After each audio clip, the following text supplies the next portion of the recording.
Na podlagi državnega zakona o ustanovitvi zdravniških zbornic cesarsko-kraljevske vlade iz leta 1891 je bila 15. maja 1893 ustanovljena prva zdravniška zbornica na slovenskih tleh, Zdravniška zbornica za Kranjsko deželo. Imela je 9 ustanovnih članov, slovensko govorečih zdravnikov. Obravnavala je stanovske in socialne zadeve, interese zdravniške prakse in s predpisi urejala odnose med zdravniki, oblastjo in družbo. Dokončno se je konstituirala leta 1896, ko je bil za predsednika zbornice izvoljen dr. Karol Blajvajs, plemeniti trsteniški. Dunajska oblast in vlada nista podpirali dejavnosti zbornice in sta jih celo onemogočali, tako je leta 1903 zbornica prenehala delovati. Po prvi svetovni vojni sta se leta 1918 zbornica in zdravniško društvo združila in postopoma so se začele razmere izboljševati. 8. aprila 1923 je bila ustanovljena Zdravniška zbornica za Slovenijo, ki je temeljila na uredbi vlade Kraljevine Jugoslavije o ustroju Ministrstva za narodno zdravje.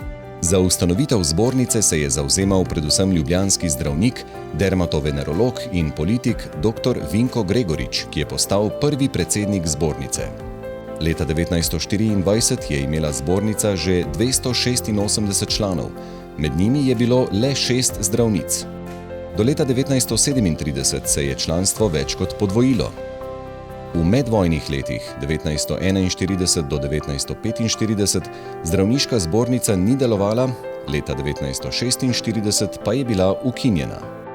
V prelomnih letih od 1988 do 1992, ko je nastajala država Slovenija, so se tudi zdravniki, povezani v Slovensko zdravniško društvo, aktivno zavzeli za ustreznejšo ureditev vloge zdravniškega stanu ter glasno zahtevali pooblastila za urejanje vprašanj, o katerih lahko kakovostno in odgovorno odloča samo stroka.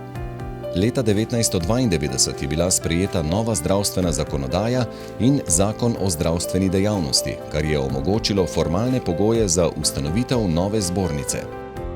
Ustanovna skupščina Zdravniške zbornice Slovenije je potekala 28. marca 1992 v slovenskem parlamentu. Za predsednika zbornice je bil izvoljen primarij Kurt Kancler. Že decembra 1992 je zbornica sprejela Kodeks medicinske deontologije Slovenije. Leto kasneje še pravilnik o strokovnem nadzoru in pravilnik o dovoljenju za zasebno delo. Leta 2010 so zdravniki in zobozdravniki dobili svojo hišo zdravništva Domus Medica, letos pa tudi prostore v Mariboru. Danes zbornica šteje že več kot 11 000 članic in članov.